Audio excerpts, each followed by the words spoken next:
చాలా మంది కుట్రలు కుతంత్రాలు చేస్తున్నారు, నోటికొచ్చింది మాట్లాడుతున్నారు.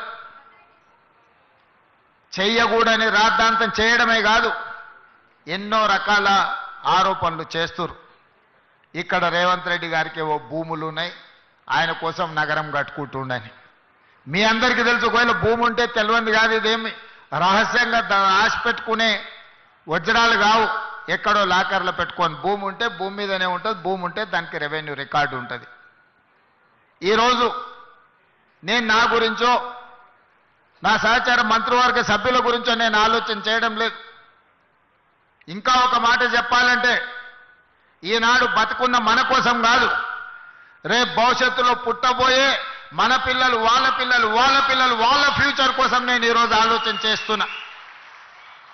పెద్దలు బట్టి విక్రమార్క గారు చెప్పినట్టు 436 సంవత్సరాల క్రితం కులీ కుతుబ్ షాహీ గారు హైదరాబాద్ నగరానికి పునాది రాయి వేసినప్పుడు చెరువుల్లో, నదుల్లో ఏ విధంగా అయితే చేపల సమూహం ఉంటుందో, నా హైదరాబాద్ నగరంలో కూడా ప్రజలు ఆ విధంగా ఉండాలి, పెంపొందాలి అని కోరుకున్నాడంటే 436 సంవత్సరాల క్రితం కులీ కుతుబ్ షాహీ వేసిన పునాది రాయి ఈరోజు మా నగరం గొప్ప నగరం, హైదరాబాద్ నగరం మాకుందని మనం గర్వంగా చెప్పుకునే పరిస్థితులు ఈరోజు మనకు వచ్చినాయి.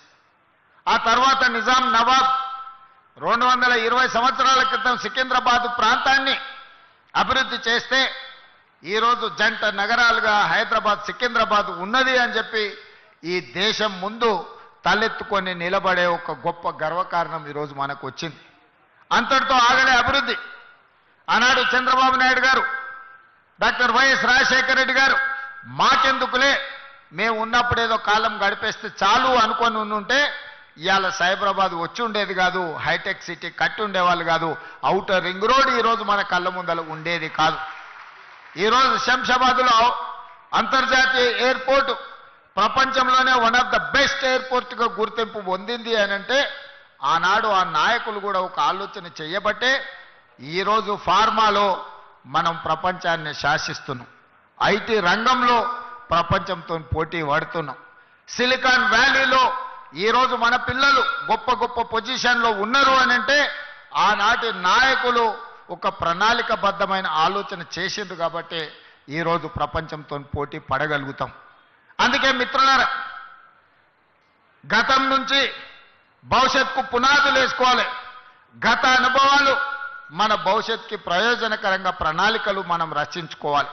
మరి కులీ కుతుబ్ షాహీ కావచ్చు, నిజాం ప్రభువులు కావచ్చు, లేదా ఉమ్మడి రాష్ట్రంలో ఉన్న ముఖ్యమంత్రులు కావచ్చు, వాళ్ళ నుంచి మనం నేర్చుకోవాల్సింది మంచి ఉంటే నేర్చుకోవాలి, అది మన భవిష్యత్తుకు పునాదులుగా మార్చుకోవాలి అన్నదే ఈరోజు ఈ వేదిక మీద ఉన్న నా సహచార మంత్రివర్గ సభ్యులు, మా శాసనసభ్యులు నా ఆలోచన.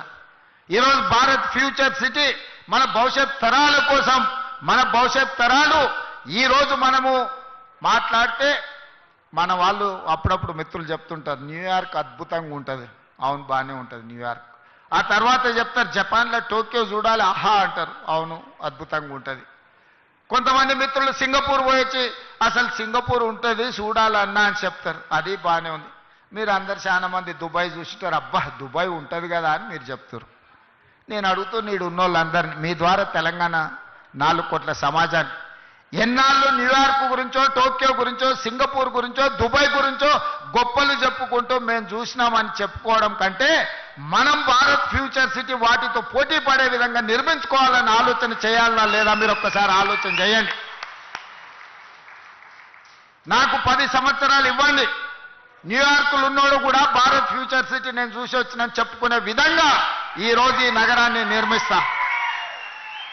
రేపు పొద్దుగాల మీరు గొప్పగా ఎక్కడుంటావు నువ్వు, నీ ప్రాంతం ఏది అంటే నాది భారత్ ఫ్యూచర్ సిటీ అని మీరు చెప్పుకునే విధంగా దీన్ని తీర్చిదిద్దే బాధ్యత మా ప్రభుత్వం తీసుకుంటుంది, నా సహచార మంత్రివర్గ సభ్యులు తీసుకుంటారు. 70 ఏళ్ల నుంచి ఇదే చెప్పుకుంటున్నాం. అమెరికా గురించో, జపాన్ గురించో, జర్మనీ గురించో, సింగపూర్ గురించో, దుబాయ్ గురించో 70 సంవత్సరాల తర్వాత కూడా ఇక మన గురించి ఎవరు చెప్పుకునే చరిత్ర రాసుకోవాల్సిన అవసరం లేదా? మీరు ఒక్కసారి ఆలోచన చేయండి. అవును, ఇంత పెద్ద అభివృద్ధి జరిగినప్పుడు కొంతమందికి ఏదైనా నష్టం కష్టం వచ్చి ఉండొచ్చు. వాళ్ళ నష్టాన్ని కష్టాన్ని అర్థం చేసుకొని వాళ్ళని ఆదుకునే బాధ్యత మా ప్రభుత్వం చేస్తుంది. మీ ఇంట్లో పట్టాలు పెండింగ్ ఉండే, నేను మాట్లాడి కేఎల్ఆర్ గారితో మాట్లాడి అధికారులను పంపించి అందరి ఇంట్లో పట్టాలు ఇవ్వండి, వాళ్ళని కూర్చోబెట్టి వాళ్ళని ఆదుకోండి, వాళ్ళందరికీ ఇందిరమ్మ ఇండ్లు ఇవ్వండి, అదనంగా 5-5 లక్షల రూపాయలు వాళ్ళు కట్టుకోవడానికి వస్తాయి. 3-4 ప్లాట్లు ఉంటే ఒక దగ్గరనే ఇవ్వండి, ఒక పెద్ద ఇల్లు వాళ్ళు కట్టుకోవడానికి ఉంటుంది. వాళ్ళకి హాస్పిటల్ ఇవ్వండి, వాళ్ళకి అడ్వాన్స్ టెక్నాలజీ సెంటర్ ఇవ్వండి, వాళ్ళ పిల్లలకు సాంకేతిక నైపుణ్యాన్ని పెంచుదాం, వాళ్ళ పిల్లలకు ఈ భారత్ ఫ్యూచర్ సిటీల్లో ఉద్యోగ ఉపాధి అవకాశాలు కల్పిద్దామని చెప్పి నేను మా మంత్రులకు సూచన చేసిన. మిత్రులారా, ఇవాళ ఒక గొప్ప నగరాన్ని నిర్మించడానికి, ఒక్క గొప్ప నగరానికి ఏముండాలి? రోడ్డు ఉండాలి, తాగడానికి నీళ్లు ఉండాలి, నిరంతర సరఫరా చేసే విద్యుత్తు ఉండాలి, పెద్ద పెద్ద నగరాలకు రవాణా సౌకర్యం ఉండాలి, అంతర్జాతీయ ఎయిర్పోర్ట్ ఉండాలి. మరి భారత్ ఫ్యూచర్ సిటీకి ఏం తక్కువ ఉన్నదని నేను అడుగుతున్నా. ఇవాళ భారత్ ఫ్యూచర్ సిటీకి అంతర్జాతీయ ఎయిర్పోర్ట్ శంషాబాద్లో లేదా? కూతవేటి దూరంలో. ఇవాళ మనం వేసుకునే రోడ్డు ఇవాళ ఈ ఫ్యూచర్ సిటీకే కాదు, ఫ్యూచర్ సిటీ నుంచి శ్రీశైలం వరకు ఇవాళ 100 మీటర్ల రోడ్డు వేస్తున్నాం. ఇవాళ ఈ ఫ్యూచర్ సిటీని బెంగళూరుకి అనుసంధానం చేసుకుంటూ రోడ్డు వేయడమే కాదు, బుల్లెట్ ట్రైన్ తీసుకురావడానికి కేంద్ర ప్రభుత్వాన్ని ఒప్పించినాం. ఇవాళ ఆంధ్రప్రదేశ్ ముఖ్యమంత్రి గారు అంటున్నారు మేము అమరావతి కట్టుకుంటామని. ఆ అమరావతికి అనుసంధానం చేసుకుంటూ మచిలీపట్నం పోర్టు ఒకప్పుడు నిజాం ఉన్నప్పుడు మనతో ఉండేది. ఇవాళ తెలంగాణకు పోర్టు లేదని మనం ఎప్పుడు అనుకుంటాం. దక్షిణ భారతదేశంలో పోర్టు లేని రాష్ట్రం ఒక తెలంగాణ రాష్ట్రమే.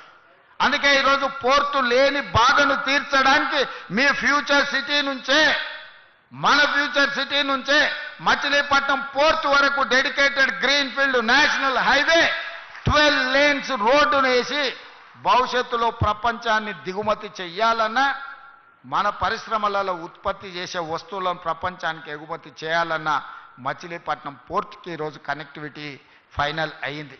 ఇదే కాదు, ఈరోజు చెన్నైకి బుల్లెట్ ట్రైన్, ఈ ఫ్యూచర్ సిటీ ఈ శంషాబాద్ నుంచి బుల్లెట్ ట్రైన్ చెన్నైకి వేసేది వయా అమరావతి ఈరోజు బుల్లెట్ ట్రైన్ కేంద్ర ప్రభుత్వం ఆమోదించింది.